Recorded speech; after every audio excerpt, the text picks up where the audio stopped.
Est-ce que tu sens déjà l'effet de l'économie française sur ton commerce? En 2025, la croissance repart, mais elle reste fragile. L'INSEE, par exemple, a prévu une hausse de 0,8%. C'est mieux que prévu, mais ça reste quand même incertain et ça manque d'une vraie relance de la consommation. Mon conseil par rapport à ça, ça va être de se concentrer sur des actions qui vont être rapides, chercher des clients prêts à acheter maintenant, proposer des offres ciblées et pourquoi pas mettre aussi en avant votre valeur ajoutée. Le deuxième constat, c'est que l'inflation baisse, certes, mais elle est toujours à 1%. Et les consommateurs restent quand même très sensibles au prix.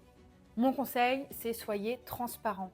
Montrez la qualité de vos produits ou de vos services. Mettez en avant ce qui justifie vos prix. Ça peut être la durabilité, ça peut être l'accompagnement, ça peut être l'expérience. Le troisième constat, ça va être les taux d'intérêt qui restent très élevés. La Banque centrale européenne maintient sa politique qui dit le déficit public français reste important et donc le résultat de tout ça, c'est que les entreprises hésitent à investir. Mon conseil, c'est soyez prudent, mais opportuniste. Évitez les dépenses lourdes et tout ce qui va être risqué. Investissez dans ce qui peut rapporter vite, comme le marketing digital, la visibilité à forte marge.